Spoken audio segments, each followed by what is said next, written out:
Y en eso, en medio de todo, ahí nos criamos nosotros. ¿Qué? Pero estamos hablando de esas confraternidades. Después venían las convenciones. Que era lo más poderoso. Era lo más poderoso. Yo me acuerdo de una convención en Las Tunas, que fue la que sacaron el coro También Nosotros por la Fe. También nosotros por la fe nos acercamos, Cristo, a ti. Y eso era poderoso. Es que en cada convención sacaban Sí, un lema, ¿verdad? En Holguín hubo una que decía, una cosa te falta. Entonces, esa misma convención de Las Tunas, eso era apoteósico porque eran 30 o 40 músicos de Sí, trompeta, trombones. Era la gloria de Dios, los milagros. De ahí es donde yo me enamoro de tocar trompeta. Empiezo a pitar, porque aquello era pitar. Sí, así es como era. Y solamente fui novio de ella 2 años. Quiere decir que yo me caso a los 17 años. Todo el mundo decía que era una locura lo que yo estaba haciendo. Estuve 7 años exactamente pastoreando esa iglesia. Y cuando nos fuimos allí, prácticamente fueron casi más de 400 personas a llorar. Cosas se pasan en la vida, en el proceso, en la construcción. Hola, saludos mis gentes. Aquí estamos en otra entrega de su programa, Contando Historias. En la pasada entrega, pues, estuvimos hablando con un patriarca de una familia donde tiene sus hijos sirviendo al Señor. Y en medio de esa conversación, pues este padre quería hablar mucho de su hijo más pequeño. Y yo lo tuve que mandar a callar porque el problema es que iba a tener la oportunidad de poder conversar con un amigo de la infancia, un tirador de pasta de dientes en las confraternidades a la gente, un chamaco inquieto que le echaba picante a la comida de las personas en las confraternidades. Pero no se lo voy a contar yo, que se lo cuente él, Danielito Acosta. Sí. Qué bien, qué bien. Qué bueno tenerte aquí. Qué Ahora bueno. vamos a comentar historias de nuestra infancia. Señor, qué tiempo aquello. Danielito, tú naciste en Santa Lucía, Santa Lucía. según tu padre Sí. está diciendo. Ellos creen eso. Ellos creen eso. Sí. Pero por lo que hablé con él, tú te querías quedar viviendo en La Habana. Sí, yo ya vine a tener uso de razón en el Vedado. En el Vedado, ¿verdad? Eso Sí. más o menos ya tú... Ya me gustaba el Vedado, el Yancé, el zoológico. Y todas esas cosas. Muchacho. Había el Coney Island que estaba allá, el Copelia estaba cerca. Pero el Copelia sí, Coney Island no me acuerdo mucho. No te acuerdo mucho. Pero Copelia estaba... Copelia sí. Estaba... Los Tres Gracias, las 5, la ensalada. Ave María. Chacho. Pero yo creo que saliendo de aquí Sí, no. podemos pasar a Sí. comernos un... Aquí hay uno que se parece Polo Norte, le llaman. Ajá, Se pero parece. esto es una propaganda gratis. Nosotros se la hacemos. Nosotros no tenemos problema con eso. Danielito, nos conocemos en Holguín, porque ya vamos a dejar atrás toda esa niñez. Sí. Yo soy un año mayor que tú. Nacimos el mismo día. Nacimos el mismo día, Sí. 5 de octubre. 5 de octubre. Esto es algo tremendo. Y ahí tenemos nuestras vivencias como hijos de pastores. Sí. ¿Qué tiempo aquello sería de un pastor? Era serio porque eran otros tiempos, pero a la vez eran tiempos, yo diría, mejores. Sí, en algunos retos, como cuando pensamos que el hijo del pastor tenía que ser un ejemplo, teníamos que pasar por cierto filtro que era complicado, porque definitivamente ser hijo de pastor tenías la mirada de todo el mundo, los diáconos te exigían, la iglesia, que tenías que tener una regla de conducta. Hoy en día ya no, eso hace falta. Yeah. Pero qué bueno que nosotros nos vamos a concentrar en nuestra niñez como hijo pastor. Sí. Porque no voy a hablar de mi adolescencia como hijo pastor, ni mi juventud, ya eso está ahí. Ya eso usted lo puede buscar en el canal de Albert Mena. Busque Albert Mena TV y ahí está una entrevista con Josué Rojas donde yo cuento mi testimonio con respecto. Pero como niño, ¿cómo fue tu infancia? Mi infancia, chico, ¿qué te digo? Eso fue una infancia maravillosa. Siempre fue un muchacho de hacer muchas maldades. Me gustaba. Y yo recuerdo una vez que papi y mami me llevaron a casa de Manolito Artigas. Y entonces era una casa donde había una pata que estaba echada con unos Ay, huevos. mi madre. Me dieron cuidado con los huevos de la pata, no lo vayas a tocar. Y ya parece que la pata estaba al sacar. Y yo saqué los paticos para afuera a la fuerza y le rompí todos los huevos. Me querían matar. Pero así era la vida aquella de las confraternidades. Como tú decías, en los guayos, una vez que le echábamos picante en la comida a los muchachos. Y después andaban buscando al hijo del presbítero que se sentaba en la primera línea. Era tremendo. Sí. Eran maldades Sana. y de un muchacho real, o sea. Era auténtico. Era auténtico, no era una cosa que era así. Uno hacía maldades y siempre hacía un chiste, siempre algo, y en esa confraternidad se vivía. Porque ¿qué pasa para aquellos que no conocen mucho? En Cuba se estilaba, yo no sé si todavía lo hacen, Sí. pero aquellas confraternidades donde iban de todas las iglesias, era un sábado al mes, creo.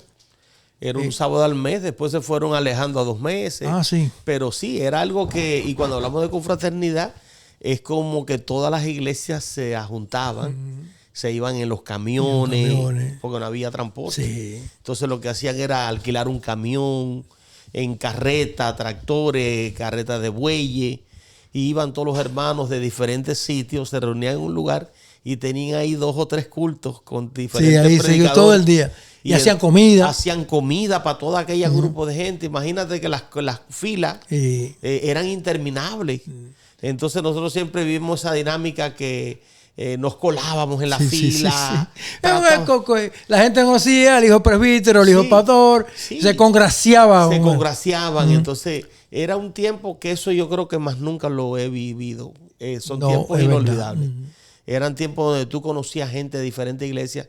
Entonces llevábamos una iglesia unida. Es decir, que uno se criaba con los hijos de los demás pastores. Los demás pastores. Y entonces nos conocíamos. Era como una familia. Aquí yo pertenezco a una organización que le dice una iglesia y una familia. Es el nombre. Sí. Pero verdaderamente donde era una iglesia, una familia era en Cuba. Sí. Era que estábamos juntos, tirábamos piedras juntos, los hijos de los pastores. Si yo hago un recuento, Jaimito, Panchito, Dieguito, Elías, el hijo de Víctor García. Bueno, Víctor García tenía varios hijos. Tenía varios hijos, pero entre este caso Elías. Elías, sí. Entonces, todos esos muchachos, Davidito Pérez, que no me olvido en Las Tunas una vez que se llevó el hada del papá. No, ya esa historia la hizo.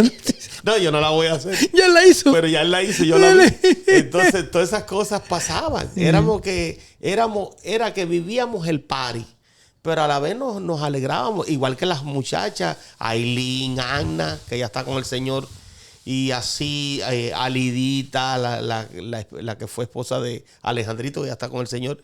Y toda esa juventud, todos esos muchachos, imagínate tú, estabas tú, que éramos en ese tiempo también de la misma casi edad. Entonces jugábamos, eso era una verdadera fiesta. Era una fiesta. Sí, y ahí uno estaba, y uno conocía a las muchachitas. Sí, todo.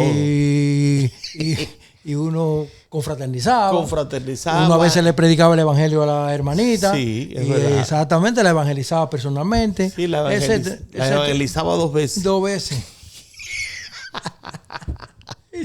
Y en eso, en medio de todo, ahí nos criamos nosotros. Pero estamos hablando de esas confraternidades. Después venían las convenciones. Que era lo más poderoso. Era lo más poderoso. Sí, convenciones que eran inolvidables. Inolvidables. Eso era. Yo me acuerdo de una convención en Las Tunas, que fue la que sacaron el coro también Nosotros por la Fe.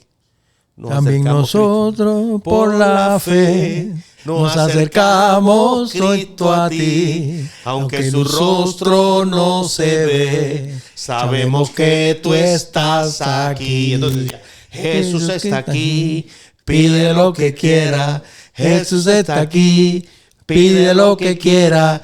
Él tiene poder, Él te lo dará. Jesucristo aquí, aleluya, pide lo que quiera. Y eso era poderoso. Es que en cada convención sacaban un lema, ¿verdad? En Holguín hubo una que decía, una cosa te falta. Y sacaron un himno que lo sacó una profesora de piano de Antilla. Entonces, esa misma convención de Las Tunas, Eso era apoteósico porque eran 30 o 40 músicos de Sí, trompeta, trombones. Moisés García. Aquello era tremendo. Sí, sí, sí. Aquello, el hijo de Armandito Trujillo. Todos esos muchachos de La Habana, del Diezmero, todo el mundo, todo el team aquel junto. Entonces, era la gloria de Dios, los milagros. De ahí es donde yo me enamoro de tocar trompeta. Empiezo a pitar, porque aquello era pitar. Sí, así es como era. Sí, y una trompeta rusa. Una trompeta. Yo me acuerdo que la trompeta que yo que compré me costó 130 pesos. Era una Welcome, que yo ni rayo ni sé qué querrá decir eso. Pero se la compré a una gente por la calle. Y entonces empecé a pitar ahí hasta un día con la iglesia la gente empezó a decir, pastor, ese muchacho molesta. Sí, a mí también me lo dijeron. Sí, pero un día que uno dijo, no, ese es el músico principal, déjelo. Ricardo Suárez. Y al final tocaba ya trompeta, después tocaba bajo, piano, porque era un resuelve. Sí, sí.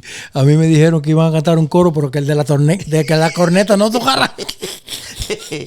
Y nosotros lo que queríamos era, eso es que uno se enamoraba. Y eso, yo pienso que esa era la vitrina que teníamos. Una vitrina que te anunciaba que era atrayente. Y yo creo que ese es el punto de la iglesia. La iglesia tiene que tener algo que atrae a la juventud. He estado tratando de recordarme de otro coro lema, porque es que cada convención tenía unos coros lemas. Coros y entonces, que eran fuera de liga. Sí, me recuerdo del que se cantaba el himno nacional de los embajadores. Sí, embajadores somos de él.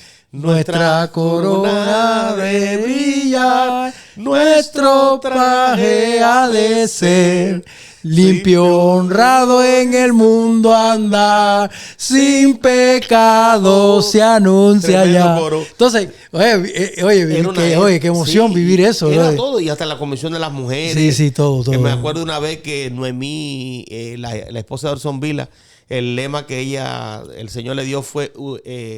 porque ha llegado la ciega. Y entonces dice, ella era muy talentosa, siempre lo fue y todavía.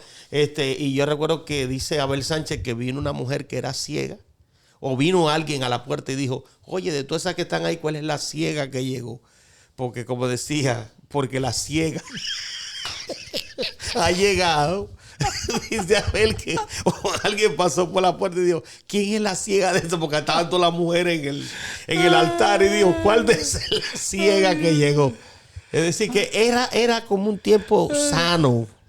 ¿Cómo te diría? Donde la gente disfrutaba, de verdad. Sí, era... Uno añoraba que llegara ese tiempo de la comida. Tú sabes que al principio comentábamos fuera del aire cómo eran los hospedajes. Imagínate tú. En el principio, ¿verdad? Una comisión de hospedaje. Ajá, sí. Una libreta ahí. Una libreta. Yo me acuerdo que papi se pasaba 6 meses. Hermano, ¿quién va a recibir en la casa? ¿Cuánto puedes recibir? Y el hermano decía, 2, 3. Y entonces aquella era la comisión de hospedaje. Yo recuerdo que yo dormí con papi y mami en una convención en Ciego de Ávila, en un gallinero. Nos mandaron para una casa y cuando llegamos dicen los hermanos, aquí ya hermano ya hay como 11. Y nosotros nos dijimos, pero aquí los vamos a poner en el patio, en un gallinero, al lado del gallinero y un lavadero. Y cuando mami todavía estaba dormida y la gente se iba a lavar en el lavadero, le caía agua a mami arriba. Pero uno no miraba eso como una cosa... No, y nada de eso te impedía celebrar. Yo siempre recuerdo que las convenciones de Ciego de Ávila las veía como las convenciones... Ahí fue donde yo aprendí a comer guineo hervido. Pero tú sabes como que ahí se daba mucho el guineo, el manzano. El manzano el platanito fruta El platanito de fruta, que en Oriente eso no lo comemos. La piña. La piña. Entonces, en esas convenciones es donde yo por primera vez digo, mira, guineo hervido. Y ahí lo empecé a comer. Sí, eran convenciones inolvidables. La Habana es donde la convención que Maximiliano Soto González era el cocinero. Y cuando vio tanta gente, estaba haciendo un potaje. Y le dijeron, Maximiliano, lo que hay, mira la fila que hay. Y ya el potaje se estaba acabando. Él dijo, vamos a hacer una oración. Dijo, Señor, bendice el potaje. Y le echó un cubo de agua. Y fue verdad. Lo bendigo. Y ahí la gente te lo tomó agua de frijol, pero tomaron todo el mundo. Tú sabes que yo viví una etapa de mi juventud en La Habana, que estaba pasando servicio militar. Y en La Habana se hacía prácticamente, creo que al principio todos los sábados, una convención en No creo que una vez al mes era la confraternidad en Infanta, eso no fallaba. Sí. Porque Infanta era como la iglesia sede. La iglesia sede. Y después de ahí uno salía a La iglesia sale desde Caribe. Pero nosotros somos del campo. Imagínate tú. Aunque tú. No, yo sí. Yo siempre me ha gustado más el campo que la ciudad, aunque nací en la ciudad. Nací en un campo, pero me crié en la ciudad. Te quedaste en el medio vedado. Sí. Danielito, tu paso por la escuela, porque muchas veces en aquel tiempo nosotros sufrimos de lo que hoy se conoce como el bullying. Sí. Antes nosotros no sabíamos que eso se llamaba bullying, pero muchas veces por la fe de uno, sí. Los muchachos se burlaban de uno y le decían el aleluya, el cultero. Eso era terrible. No sé terrible. Y uno tuvo que vivir con eso. Yo lo viví. En nuestra niñez. Inclusive que llegaban al aula y te decían, ¿cuántos religiosos hay aquí? Y entonces había que levantar la mano. Hasta que mami un día me dijo, no levantes más la mano por religioso, porque tú eres cristiano. Y entonces vinieron al aula, ¿cuántos religiosos hay aquí? Porque una vez que levantabas las manos te llevaban para la dirección y te levantaban. Tu expediente. El expediente. Y entonces yo ese día dije, no, yo no levanté la mano. Y vino uno y me dijo, él es religioso. Y yo dije, no, yo soy cristiano. Y menos sabían. Y entonces menos sabían que era eso, pero también me llevaron. Dije, tú eres cristiano, pues dale para acá tú también. Es decir, que aquello era algo maravilloso. Pero a la vez uno como que lo sobrellevaba. Sí. Y nada, uno como... Yo por eso yo le digo a la gente que uno aprendió a vivir en toda esa situación y la vivía feliz. También era la niñez, pero había una iglesia que oraba por ti, los hermanos te amaban. Y eso es vital, que la iglesia te ame, que la gente ore por ti, que la gente te quiera. Tú tienes que sentirte amado. Y eso es lo que te llena la iglesia de Cuba. En mi conversación con tu padre anterior, tratamos de mencionar ciertas personas que no que a veces no se menciona, pero fueron grandes pastores y maestros.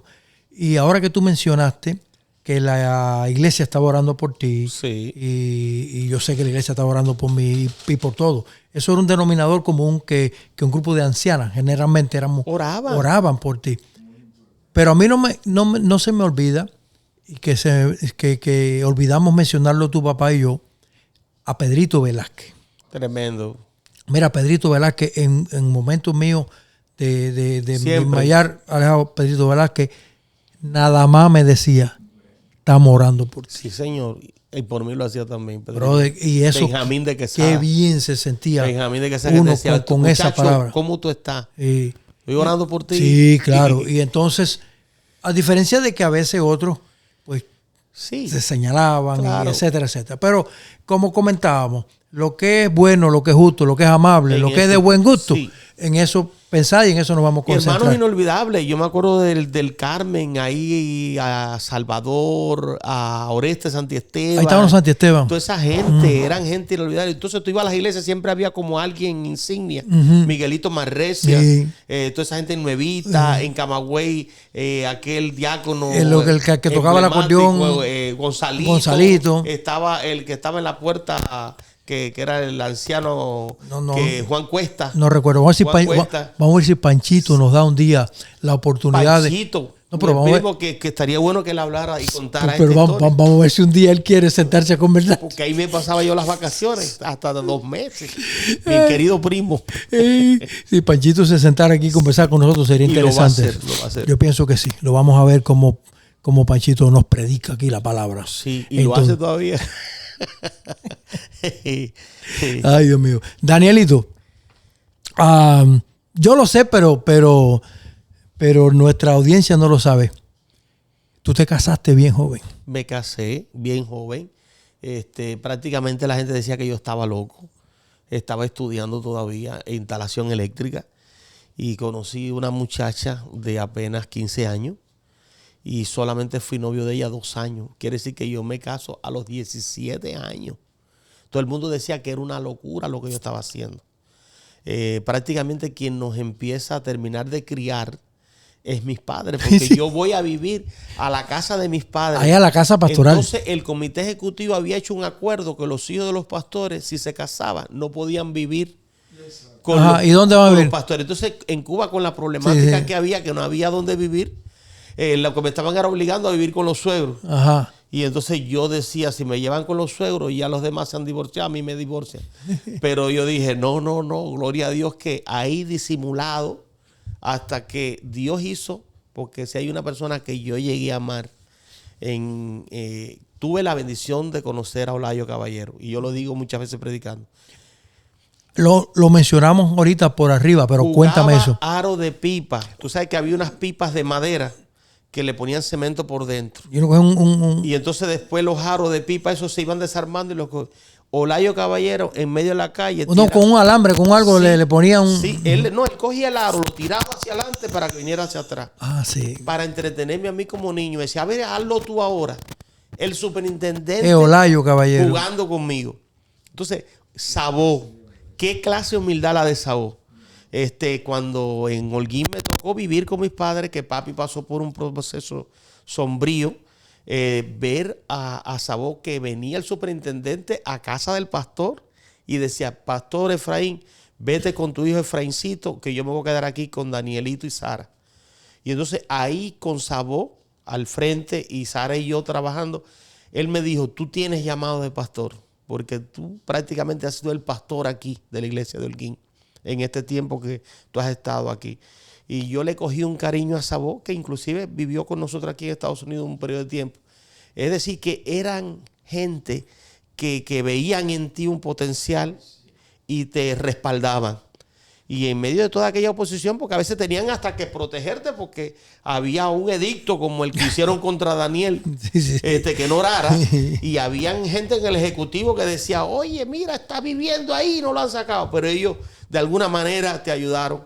Y entonces, ¿cómo después salimos al pastorado? Que ya bueno. Sí, quiero llegar ahí porque tienes un proceso de noviazgo y matrimonio al mismo tiempo. Al mismo tiempo.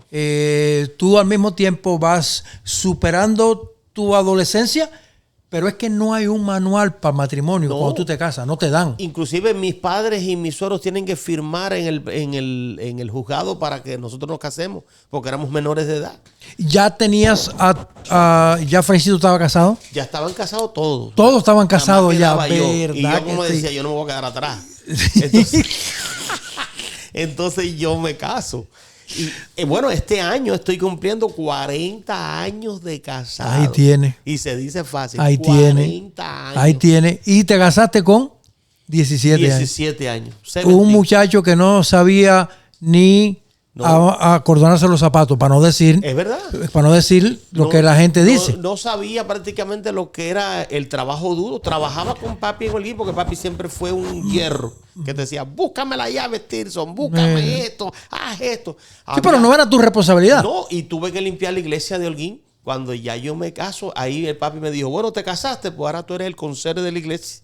Tuve 4 años limpiando la iglesia, que aquello era, déjame decirte, los baños que yo estuve ahora donde Regulfero tiene la oficina. Eso era un baño y eso lo dejaban, brother, y yo tenía que destupirlo. Es decir, que fuera un tiempo, una preparatoria.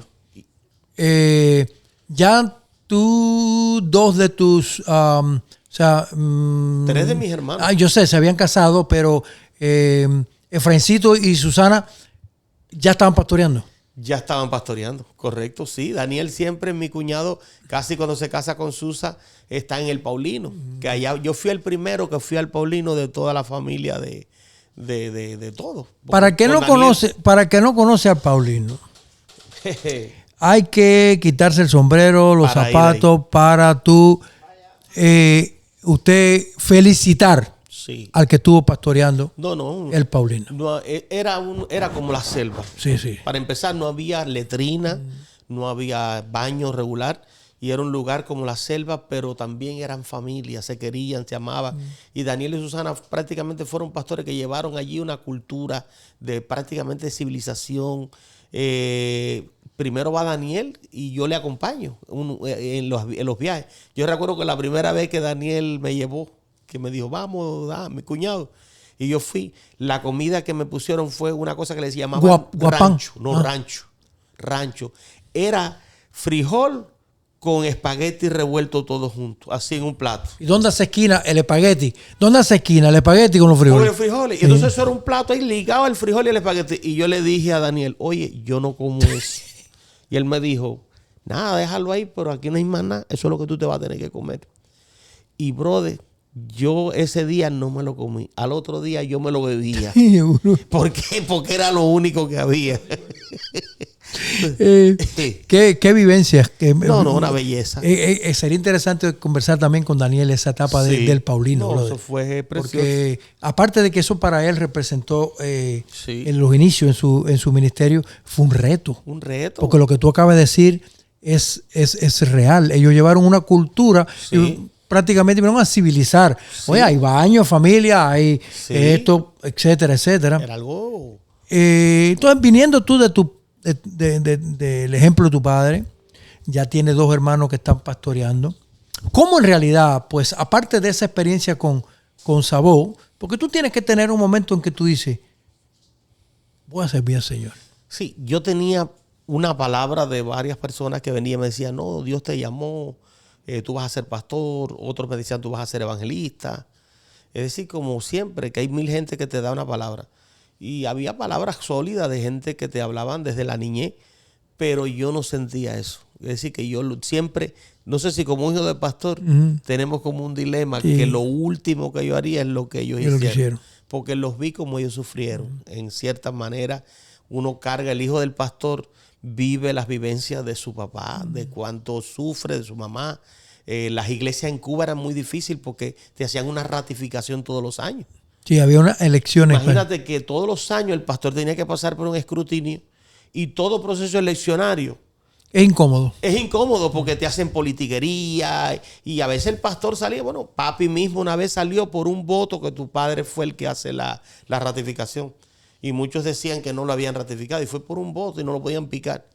Y papi entonces se queda. Pero sin embargo, ¿cómo después de eso es que viene el avivamiento?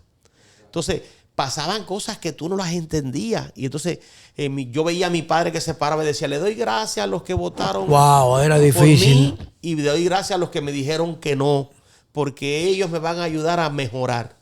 Y yo lo que quería decía, a esos que votaron por no, yo le diera con un bate en la cabeza. Porque veía a mi padre cómo se reventaba, cómo hacía todo. Porque el pastor, después que uno es pastor, es que nadie sabe lo que es ser pastor hasta que no es de 3 a 5 años. Y máximo en aquel país. Aquí es difícil, pues allá era más. Y entonces, pues, tu papá contaba que se abre una posibilidad debido a en Sagua Arriba. En Sagua Arriba. Sí. Y entonces empieza tu ministerio. Y yo lo que voy es acompañar a Rubén Suárez, que es un gran amigo, que yo estamos orando por él en estos momentos. Pero sí te digo que yo lo voy a acompañar a él porque él era el baterista y yo era el pianista. O el bajista, tocaba siempre resuelve. Y entonces le dije, él me dijo, solo quiere que tú vayas y toques el piano. Y yo empecé a llevar el piano y a tocar, pero como a los 6 meses, cuando viene lo de Cuatro Caminos, él se va.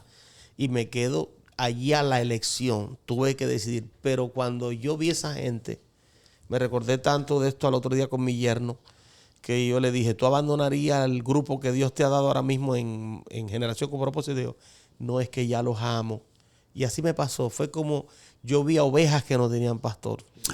Ahora, esto es para mí, porque ¿en qué año fue eso?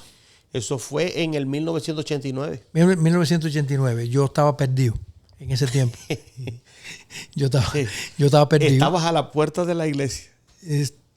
Como comentamos, ¿verdad? Como hablábamos. Qué tremendo eso. Eso me tocó. Con los tobillos partidos. Sabía lo que pasaba dentro de la iglesia. Y estabas a la puerta, pero estabas con los tobillos partidos. Sí. Pero bueno, ya no vamos a hablar de mí, vamos a hablar de ti. ¿Viste? Es que me llama a mí la atención que yo en un determinado momento me entero que Danielito está pastando en Sao Río, pero en Sao Río no había ni iglesia. No había ni barrio, no había ni... 9 edificios. Hicieron eso. Sí. Una comunidad. Y no, pastoreando en Sao Arriba. Sao Arriba, si uno pasa por ahí para guardar la vaca, para allá, para... Había una granja de pollo al frente y entonces nosotros nos dieron un apartamento que nos prestaron, que hasta nos quisieron sacar de ahí, pero gloria a Dios que nos quedamos.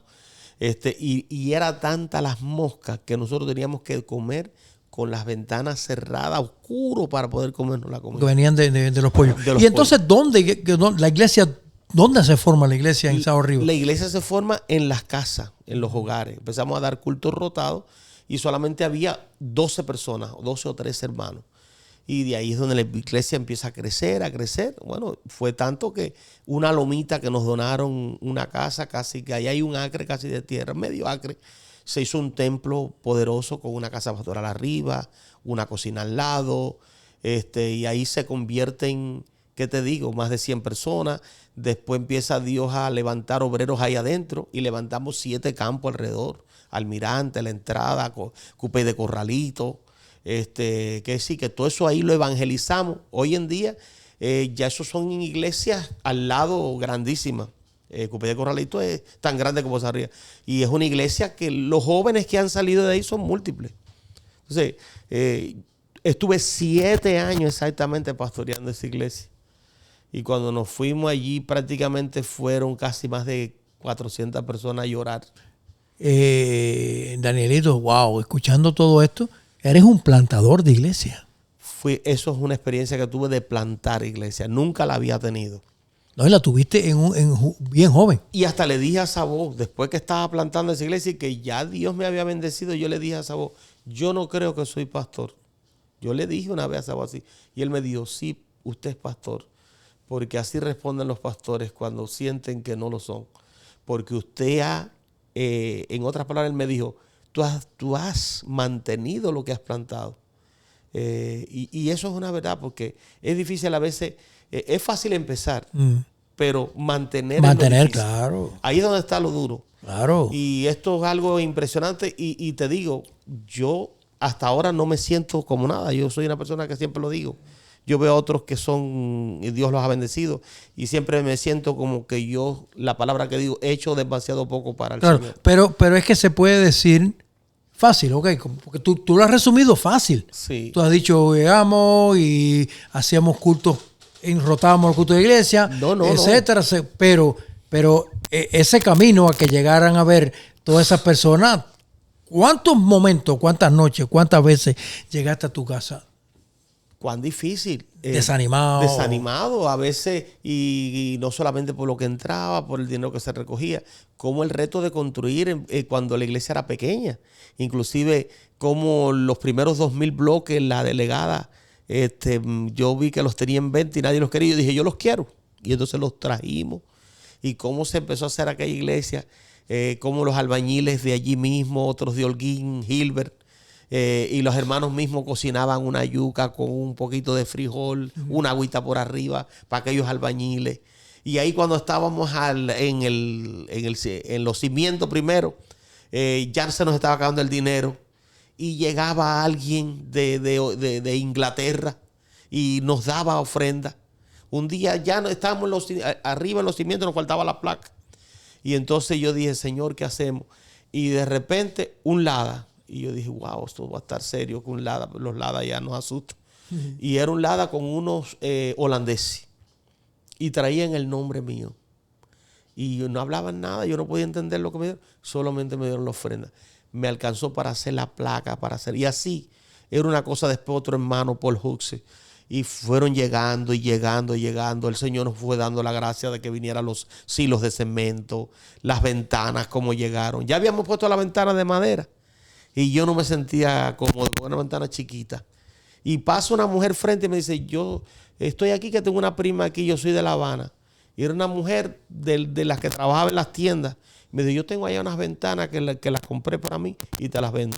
Y siempre en Cuba lo primero que le decía, ¿tienes papel? Claro, claro. Y ella me dijo, todo al día, te lo doy con todo. Y me las dio en un precio ridículo. Yo fui a buscarla en un camión, yo mismo manejando. Entonces la cosa que sí. Esa historia de Sao Arriba, porque, o sea, ahí no había nada. Y te tocó a ti ese privilegio, y a mí me asombra porque generalmente uno puede pensar y uno dice, bueno, cierta persona con cierta experiencia ministerial va a ir a excavar este terreno que está ahí solo. Pero qué privilegio tuviste. Fue un privilegio. Y para mí, yo digo que esos fueron retos porque tanto para mí como para Saúl, que ahorita hablábamos de él, que fuimos a 2 lugares que no había nada. Y llegamos, la gente hoy dice, wow, qué más está, Claro, qué majestuoso. claro, sí. Pero no saben que fuimos a lugares que no había nada. Nada. Y cómo Dios nos bendijo. Cosas que yo a veces dije, ¿por qué Dios quiso que yo me saliera de allí? A mí me dieron una aplicación, me dieron como un consejo que me ayudó mucho a mí. Te lo voy a dar, o lo voy a dar a todo el mundo, porque creo que es un buen momento. Mira, vamos a suponer que esta casa la pinten. Sí. Vamos a suponer que la pinten, pero hay un techo donde para poder pintarlo hace falta quizás unos andamios o una escalera, y subirte en esos andamios para que pueda quedar bien bonito, todo bien pintado. Al final, cuando se termina todo, la gente admira y dice, qué bella está la pintura. Es verdad. Pero nadie habla de los andamios. No. Nadie habla de los andamios. Sí. Y la obra del Señor necesita andamios. Así me dice Pablo, un hermano que está conmigo aquí en Estados Unidos por muchos años. Tengo un hermano que está conmigo en la iglesia, que lo viste hoy, por 26 años, pastoreando la misma iglesia. Y él me dice, el hermano Pablo, no él, porque este hermano es fiel también, pero Pablo dice, cuando yo vine a esta iglesia y vi el local, tal vez muchos me dijeron, no es tan grande, caben 120 personas. Pero él me dijo, ¿cuánto se habrá tenido que trabajar ahí? Y eso es verdad. Claro. Ahí hubo hermanos que se cayeron, que se accidentaron. Yo mismo me caí, hice una herida aquí, grandísima, que fue de hospital. Entonces, a veces cuántas cosas se pasan en la vida, en el proceso, en la construcción, en servir al Señor, porque a mí siempre me gustó hacer algo para Dios que fuera. Una vez Manolín Rodríguez, que lo quiero muchísimo, el papá de Eliseo, Saúl, Moisés. Manuel, Moisés, esa familia para nosotros son muy especiales. Una vez Manolín preguntaba las peticiones a cada uno de nosotros, y entonces yo dije, yo lo que quiero es un pianito electrónico para tocar en la iglesia. Y Manolín dijo, esta petición me ha tocado, porque él no pidió nada para él, él pidió un pianito para tocar, para adorar a Dios. Y eso a mí me marcó. Y es verdad que no hay nada más grande que pedir algo que sea para honrar a Dios. No. Qué desafiante fue para ti ese tiempo. Fue muy desafiante, pero a la vez fue gratificante. ¿Por qué? Porque tenía gente como tu padre, como tu mamá, tenía gente como Zoila, como Antonio Tamayo, tenía gente como mis padres, como Saavedra. Tú sabes lo que es que un pastor pasaba crisis y venía otro pastor de La Habana, porque Dios le reveló a Saavedra que papi necesitaba la oración y meterse casi 30 o 40 días en la iglesia Holguín ayunando, orando para que Dios levantara a papi. Venía gente, Martín Oliva. Oye, Martín Oliva, nos criamos rodeados de mentores. Era un mentorazo. Óyeme, ya que tú estás mencionando Félix Pérez. Ya que tú estás mencionando a Martín Oliva, a ver si tú te recuerdas de un personaje, de un personaje, Manuelita. Manuelita, Martín Oliva grande y entonces Manuelita chiquitica. Pero como Dios usaba como Manuelita. Dios usaba a Manuelita. Una vez Manuelita orando para que se cayera un hermano a Benito Paul. Aquel muchacho que mira que nosotros teníamos Benito Paul. Pobrecito, falleció. Que falleció por un coma diabético. Que no lo atendieron como era. Pero era el tiempo que Dios... Manuelita, cuando Manuelita te decía, Dios, oye, ella empezaba así. Sí. Cuando te decía, oye, escucha. Y era de Dios. Que Dios, sí. Igual que Cutiño. Dios la usaba. Y aquella señora de Infanta, Rosita Drake. Tremendo. Sí. Eso eran gente que eran Mendoza. Rafael Mendoza, que falleció aquí. Fueron gente que marcaron la historia. Entonces eran pastores que eran hombres sanos. Un Justo Regueira, Villa, el de La Habana. Tú te encontrabas a Juanito Barbán, a Élcida, que salieron más tarde. Carleón.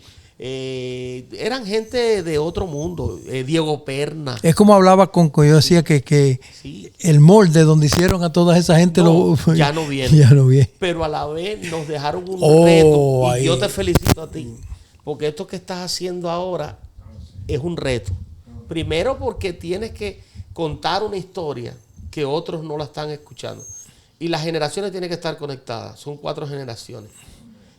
Y si no le contamos a nuestros hijos, es decir, nosotros somos una generación crucial que tenemos que pasar lo que nosotros vivimos Porque se muere ahí mismo. de la experiencia que recibimos de ellos. Entonces, cuando se la pasamos a esa generación que viene, porque ya mis hijas son grandes, pero ellas le tienen que pasar a los viejos. ¿Cómo lo van a saber si, como dice Romanos capítulo 10, cómo van a oír, cómo van a saber, cómo van a hacer si nadie les predica, nadie les cuenta, nadie les dice? No, yo agradezco, se lo dije a tu papá y a ti también. Esto es un apoyo que ustedes aportan a esto que estamos queriendo hacer. Yo en esta etapa de lo que estoy haciendo, tengo que manejar mucho, tengo que ir porque generalmente estas historias las consigo aquí. Sí, claro, todo esto me cuesta, sí. Y gracias a Dios que la provisión, yo he recibido ofrenda de personas. Dios es bueno. Sí. Eso lo he vivido. Que mira, hermano, para ayudarte con la gasolina, Dios es tan bueno. sin pedirlo, y Dios quiera que yo siempre siga mi línea de que no lo voy a pedir. No, es Dios. Y entonces, gracias hasta este momento, Dios ha suplido todo, no hace falta nada. Vamos a echar para adelante. Pero es muy importante el apoyo que ustedes me dan, porque la historia la tienen ustedes. Sí. Y se sientan conmigo Es que contarla. nosotros como hijos de pastores hemos tenido una historia que a mí lo que más me ha impactado es esa relación entre los hijos de pastores. El mismo Walfredi, nos quedamos en casa de Blanquita, de Alfredo Gómez, le comíamos la comida, Sí. nos llevamos bien con los hijos de Hunter, con los hijos de Sabó. A mí me costaba trabajo, Sí. te explico algo, pero bueno, me costaba trabajo muchas veces. Yo recuerdo, yo estudiaba en Manatí, en el municipio de Las Tunas, y Alfredo Gómez era el pastor de ahí, estaba Walfredi. En Las Tunas, sí, Sí, la yo me pastora. acuerdo. Pero, que vuelvo a repetir, como yo vengo, Eso fue el tiempo de la cúspide de la música en Las Tunas. exacto, de una crianza en un monte, había muchas cosas que yo, como la gente del Paulino. Entonces, Alfredo Gómez siempre fue un hombre educado. Y entonces, cuando ellos me invitaban a comer, yo pasaba pena. Y eran gente a la vez sencillo. Era Claro, sí. claro. Blanquita. La historia que me pasa con Pancho Quintero, que me da un té para tomarme un té. Mi querido tío, querido Pancho. Me hizo una broma. Pancho Quintero, que lo que ustedes pues no lo conozcan, es un hombre Camagüey, y nosotros teníamos una muy buena relación. El hijo de Pancho, Panchito y yo somos muy buenos amigos y teníamos esa. Pero yo llego a casa de Pancho Quintero y él jocosamente lo hizo intencional porque después me lo dijo. Sí. Que estamos hablando de los años 80 y pico. Me brinda un té. Es que Pancho fue casi el primer pastor que salió, exacto. Visita de Cuba hacia un país extranjero. Entonces, me brinda un té. ¿Qué yo pienso? Que Pancho Quintero va a ir a poner a hervir un poco de agua, le va a echar una canela o yo no sé una manzanilla, lo que va a hacer el té, y después me va a traer un vaso colado, ya, quita el té. Y Pancho Quintero me trajo una taza de agua caliente y me trajo un sobrecito. Y metió el sobrecito adentro de la taza. Y yo miraba aquella taza y aquel sobrecito dentro de la taza. Y yo miraba y él no hacía nada. Y yo, hasta que ya él no aguantó más, y él empezó a hacerse su té, porque en los sobrecitos que se iba diluyendo aquello ahí. Y él era muerto de risa. Entonces, cosas como esas, yo las viví en casa de un pastor. Eran historias. Era una familia. Eran historias que contar. cuando predicaba Orson Villa, la comida que había que No, con Orson, wow, ahora que tú mencionas, no, espera que quedaba pavo, oye, de todo. sí, esto yo lo voy a decir siempre, porque esto me marcó a mí, me marcó, mira, escucha, en las minas de Camazán, que tú sabes que está en el monte allá, y él dio una campaña de 21 días, 21 días. Que eso era, no, se dice fácil. Entonces, todos los días, Orson se pasaba el día entero ayunando y comía después. Y los hermanos de la iglesia y todo el mundo te traía, cooperaba y había las hermanas un flan, no sé qué. Bueno, era una cosa tremenda. Era un buffet. Pero uno velando. Uno veía aquella mesa que estaba ahí y tú no podías comer hasta que el invitado no comiera. Eso era una regla. Era religión. Y no era porque era Orson Villa, cualquiera visita que iba a la casa. Sí. Los hijos, los pastores, tenían que esperar que comieran, lógico, siempre dejaban comida para uno, pero en este caso particular era un banquete, una cosa que uno no la veía normalmente. Y bueno, no dejando esa campaña, sí, eso fue una campaña histórica en la mina Camazán, hubo un antes y un después de esa campaña que Dios usó a Orson Villa. En eso él se debe acordar de ese tiempo, porque estamos hablando a principios de los años 70. Wow. Que fue esa campaña. Entonces, Danielito, sin entrar en muchos detalles, porque a la gente no le importa, a usted no le interesan los detalles, no quieran saber detalles, bueno. Sí, no quieren saber detalles. Llega a los Estados Unidos. Sí. Yo llegué en 94, tú... Vine por primera en el 93, vine después en 94 visita, que es cuando te encuentro aquí. Ajá. Después vuelvo en el 96 y ya en el 97 vengo definitivamente. Vienes definitivamente sí, para acá a trabajar. Tuve un año con Daniel ayudándole y de ahí salgo a la iglesia ecuatoriana. A la que estás actualmente. Me llama la atención el nombre de tu iglesia. New Harvest, la nueva cosecha. New Harvest, wow, en inglés. Este programa no lo podemos hacer bilingüe. Sí, no lo podemos hacer. No lo podemos hacer. Es la nueva cosecha. Eso viene siendo eso para ti una nueva cosecha. Una nueva cosecha que primero no lo entendí y lo grande es cómo salgo. Yo estoy en la iglesia de Daniel y Susana y entonces un miércoles, ellos tenían culto, un jueves, para ser exacto, fue un jueves. Ellos tienen un culto y hay un evangelista que se llama Manny. Es el hombre que le da la profecía a Daniel que él no se iba a bajar de los aviones.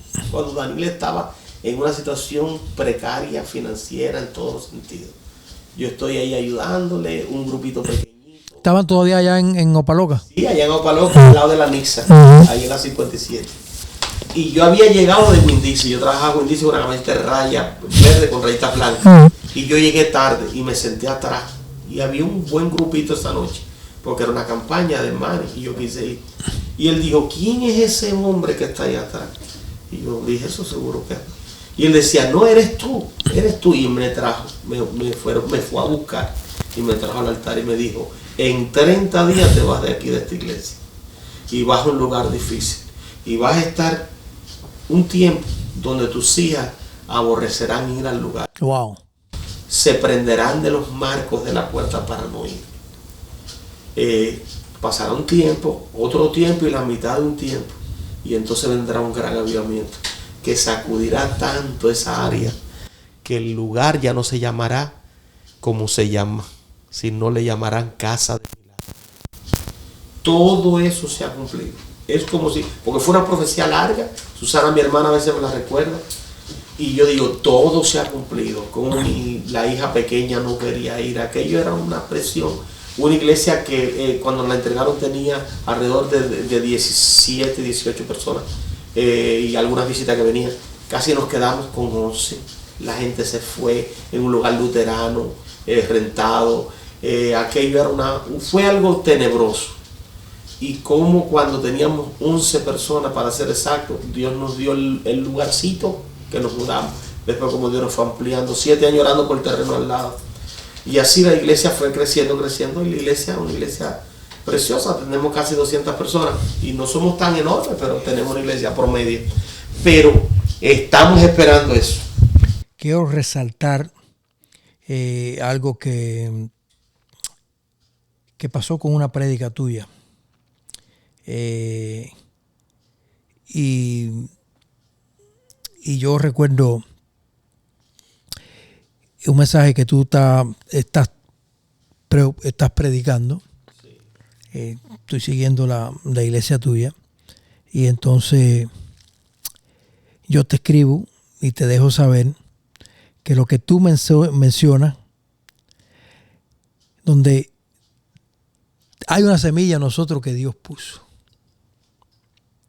Y esa semilla Dios la va a hacer germinar y dar fruto. No importa, porque fue Él quien la puso. Porque la semilla tiene ya un ADN. Y esa semilla ya tiene vida. Cuando ya Dios la planta ahí, ya lleva la vida y el ADN de Él. Y yo he estado en este proyecto con el aquello de lo hago o no lo hago. Y muchas personas como tú, sin hacerlo intencionalmente, han ministrado mucho mi vida. Por mencionar a los Pernas. Tremendo. Celeste García. Me ha dado palabras de no rendirme. Esto es proyecto. Y cada vez que yo tengo estas conversaciones, ahora lo que estoy hablando contigo, ver cómo de ser un muchacho inquieto, de ser un muchacho que hacía maldades dentro de la iglesia, de ser un muchacho que hasta cierto punto ponía en aprieto a sus padres, de ser un muchacho que se casa a una edad que no es lo normal, casarse y tener una familia, de venir de todo eso a plantar una iglesia, a levantar una obra donde no había nada. Y eso es algo que solamente cuando hay una semilla que Dios ha plantado va a germinar. Con el ADN que trae de Dios va a germinar. Danielito, yo te felicito, grande. Gracias. Yo compartí contigo en una etapa donde éramos inquietos. En esa etapa que tú estuviste, empezaste en el ministerio y todo eso, nos veíamos esporádicamente, coincidíamos en muchos lugares. Tú estabas en una trinchera trabajando, sí, y la semilla que había en mí pues estaba germinando y estaba pasando trabajo para germinar. ¿Verdad? Tú eres de lo que pudiste llegar a Nínive de cuello y corbata, porque de un primer momento escuchaste el llamado, sí, tuviste la obediencia de sí. Respondiste. Y aunque a veces hay cosas que Dios me manda a hacer claro, sí, pero en sentido general, caso mío, pues se me demoró un poco más tarde llegar a Nínive. Bíblicos iguales. Pero agradezco a Dios por tu vida. No conocía en detalles de todo este proceso de esta plantación de iglesia que tú tienes. Entonces, la nueva cosecha, ¿dónde está localizada? La nueva cosecha está localizada, para aquellos que lo quieren saber. Estamos en Pembroke Pines. Es una ciudad que está a unos 20 minutos de aquí de Miami, o 25, 30. Y está ahí en el 6660, un número que es 6660. Una vez me paró la policía y me dijo, oye, la registración de tu carro dice 666, eso no es el anti. Y le dije, no, ahí estamos llevando el número de hombre 3 veces al número perfecto, al número de Dios. Me dijo, oh, wow, eso está bueno. 6660, Pembroke Road, Pembroke Pines, Florida 33023. Así que ya usted sabe. Ahí estamos. Es una iglesia dinámica. Sí. Es una iglesia donde al estilo de antes, sí. De momento pues podemos abrir los himnarios de gloria y se canta a lo mejor algún corito. Pero usted, esto no termina aquí. Nosotros vamos a seguir esta conversación